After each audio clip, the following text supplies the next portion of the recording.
Jadi tolong ibu-ibu, nenek-nenek sekalian, bila kejutkan anak cucu, bila dia bangun, bangun cepat-cepat bagi tanda dia lewat ni. Jangan. Bangun, duduk, baca doa dulu. A'udzu billahi minasyaitonir rajim. Subhanallah, Allahu Akbar. Kita tengok muka surat 6 dan muka surat 7. Itu doa sebelum tidur dan doa bangun tidur. Saya nak masuk sikit bab ni. Sebelum tidur dan bangun tidur, itu adalah bagaimana gambaran kita mati nanti. Sebab mati sementara, ada firman Allah sebelum itu, Allah sebut bab tidur ni adalah mati sementara, yang mana Allah kembalikan rohnya kepadanya. Dan ada juga Allah memberitahu Allah tidak kembalikan rohnya kepadanya, lalu dia mati dalam tidur. Jadi setiap kali kita tidur, kemudian kita bangun, kita tiap mati sementara dan Allah kembalikan kepada kita roh kita semula. Subhanallah. Jadi siapa yang untuk menghadapi mati sementara dia bersedia, mudah-mudahan dia juga orang yang bersedia bila mati betul-betul. Jadi sangat penting perihal akhlak ataupun amal ibadah kita sebelum tidur. Sebelum tidur sunnah Nabi apa? Ambil wuduk, itu sunnah Nabi, berwuduk. Lepas tu bersentuh dengan suami tak ada masalah, tak payah ulang. Suami sentuh awak ni sentuh, saya nak tidur dalam keadaan berwuduk ni. Dia nak buat pahala sunat tapi dia buat dosa pula. Dosa menyakiti hati suami, dia jekah suami tu. Jatuh bergolek suami dia. Awak ni pergi sentuh, saya dah cakap. Dia pun letak bantal tengah. Kan? Sebenarnya tak ada masalah bersentuh. Dia bukan syarat tak bersentuh. Kalau kita kata nak tidur dalam wuduk, sebaik tidur dah batal terus dah wuduk tu. Mana ada berkekalan wuduk? Sebenarnya sunnah ambil wuduk sebelum tidur tu dengan syarat ambil saja wuduk sebagaimana nak salat. Kerana hikmah daripada tersebut ialah Allah akan menggugurkan dosa kita. Itu hadis Nabi kan. Barang siapa yang berwuduk akan keluar dosa-dosanya daripada celah jari jemarinya, daripada setiap wajahnya, daripada tangan hingga ke sikunya, daripada celah jari-jari kaki. Itu hadis Nabi yang sahih ya. Jadi sebelum kita tidur, antara lepas isyak sampai nak tidur ada masa kan.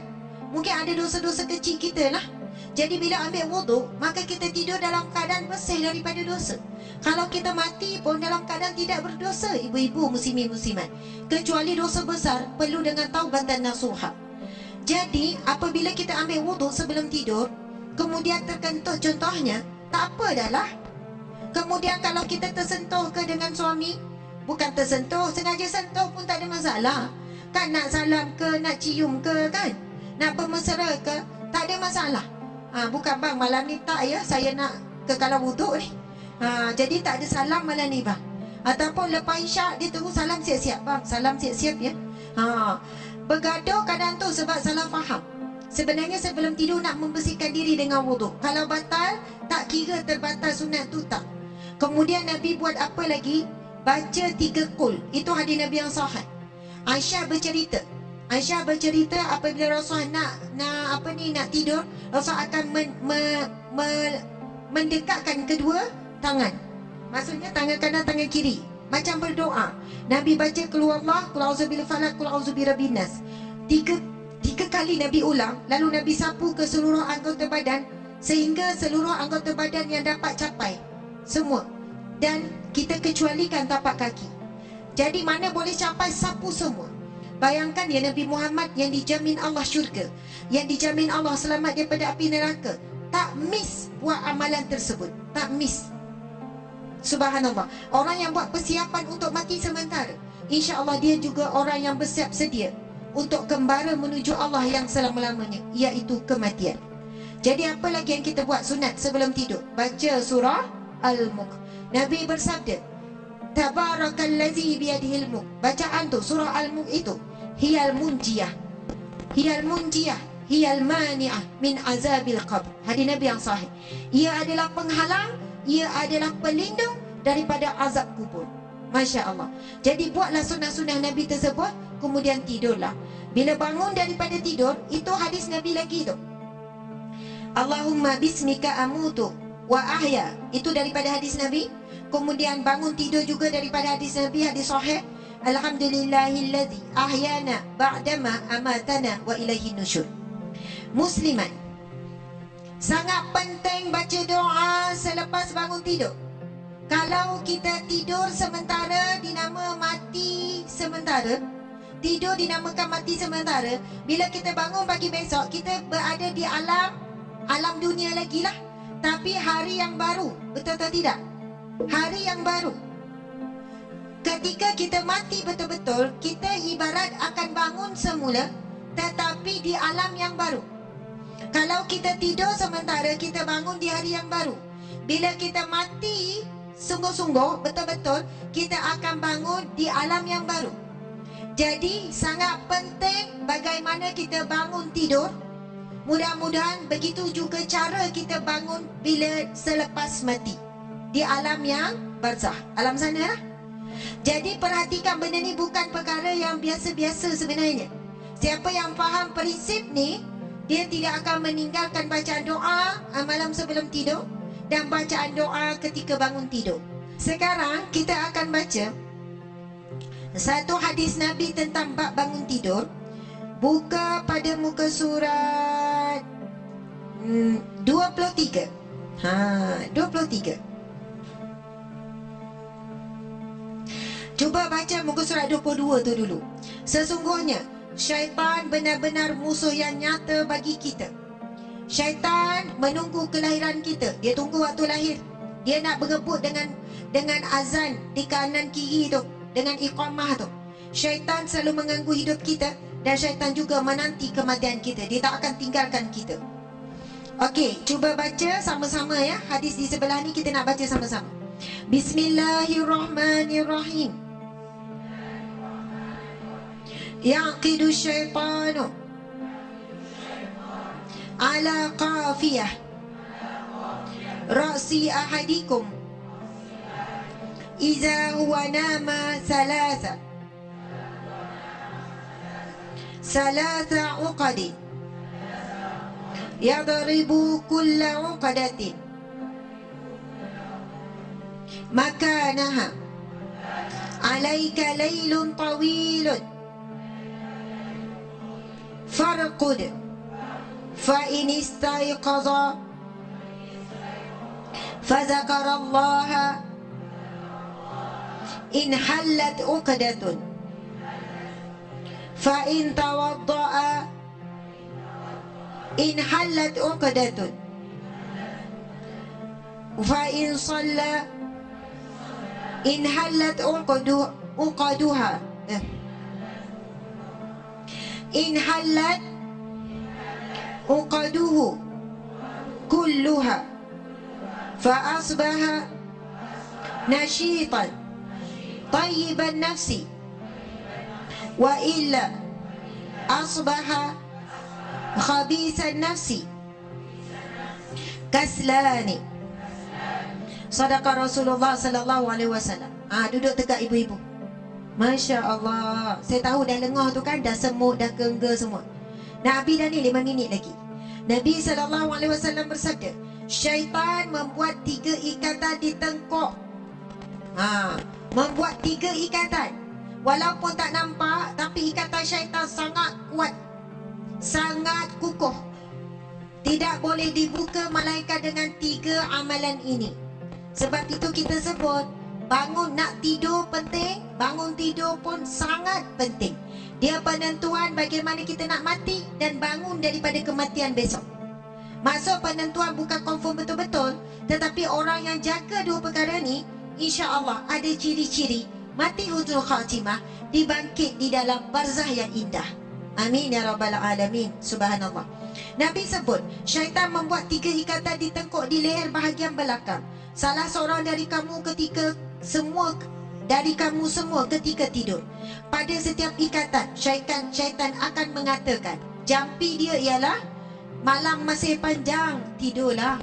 Malam masih panjang, tidurlah. Dia ikat satu ikatan, dia jampi itu. Ikatan kedua, jampi itu. Ikatan ketiga, jampi itu. Itu yang bangun malam walaupun dah pergi tandas dah pukul 3 pagi. Walaupun dah kena air dah. Walaupun dah melangkah 10 langkah dah kan. Tapi masuk balik dalam selimut. Sebab baru pukul 3.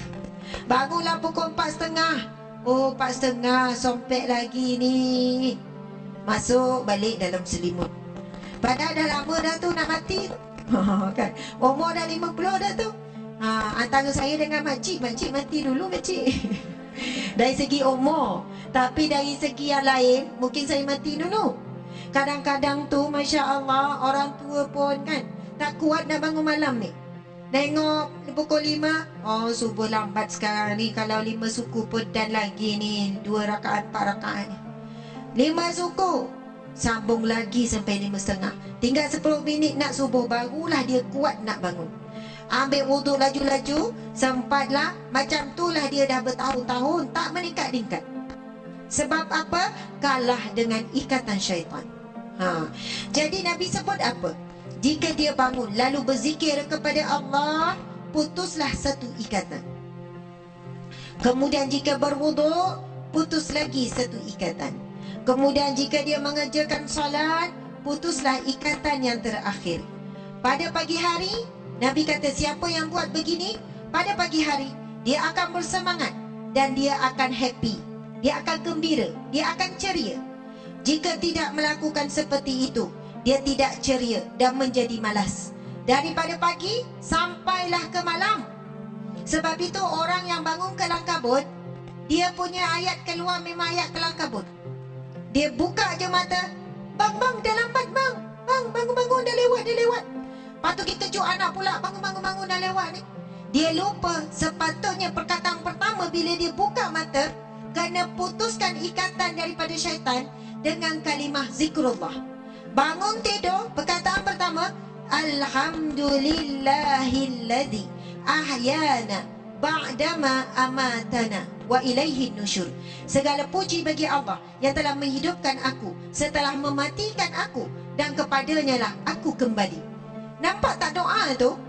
Ia berkenaan dengan hidupkan setelah mati dan kepadamu aku kembali. Yang tu kita nak kembali kepada Allah husnul khatimah tu. Ia tergantung bagaimana keadaan kita bangun tidur. Jadi tolong ibu-ibu, nenek-nenek sekalian, bila kejutkan anak cucu, bila dia bangun cepat-cepat pergi tanda dah lewat ni. Jangan. Bangun, duduk, baca doa dulu. Biarlah dia terpisat-pisat, dia duduk, kita kata baca doa. Kita pun tolong sebab dia mamai kan. Ikut Umi. Alhamdulillah, dalam mamai disebut. Kalau kita beriman dengan hadis Nabi ni, kita akan buat, kita akan paksa. Maka terbukalah belenggu yang pertama. Kemudian kita kata pergi ambil mandi. Kalau dah suntuk masa, ambil wuduk saja. Buka belenggu yang kedua. Tapi syaratnya adalah wuduk yang sempurna. Jadi ibu bapa nenek yang bertanggungjawab, dia akan tengok anak dia berwuduk. Sebab budak-budak kalau tak ngantuk, dia memang macam tu. Niat tak tahulah. Kalau wuduk tak sempurna, belenggu yang kedua tak putus. Dia hari itu daripada pagi sampailah malam balik, malas, lemah semangat, tak ceria. Saya tengok muka ibu-ibu ni ceria ni. Nampak dah terpah belenggu syaitan ni. Okey, boleh senyum semua tak? Senyum, kena ceria. Dan sifat ceria ini sifat ahli syurga ya. Kalau kita baca satu buku yang ditulis oleh doktor-doktor di UIA, syarat wanita syurga, dia letak yang pertama berdasarkan firman Allah, hadis Nabi dan sifat Rasulullah, dia memiliki wajah yang tenang, wajah yang ceria. Dan benda ini datang daripada hati ya ibu-ibu sekalian. Senyum manis. Cuba senyum semua. Masya Allah. Macam ni ke senyum pada suami masing-masing? Senyum mata sepek kan senyum pada suami? Ni ketua haji imam je senyum mata sepek. Dekat suami senyum mata tak bergerak. Jangan. Jadi subhanallah, muslimat sekalian, jangan tinggalkan doa bangun tidur. Ia sangat penting sebab ia akan membuka belenggu syaitan. Kemudian ambil wuduk, kemudian kita solat, insya-Allah. Ada orang tanya, ustazah, wanita uzur macam mana dia tak solat? Belenggu tu macam mana? Jadi dia boleh gantikan dengan zikrullah. Sebab apa? Solat itu adalah bentuk kita mengingati Allah. Allah berfirman di dalam Al-Quran, solatlah li zikri. Tunaikanlah solat untuk mengingatiku. Bagi orang yang uzur, wanita yang datang haid tak boleh solat, maka bagaimana nak terlepas daripada belenggu yang ketiga ni? Maka gantikanlah dengan zikir-zikir yang lain, amal-amal soleh yang lain. Baca Quran tak boleh juga, haram. Tapi baca Al-Ma'surat, di sana ada doa-doa, zikir-zikir. Maka mudah-mudahan terbuka juga belenggu yang seterusnya.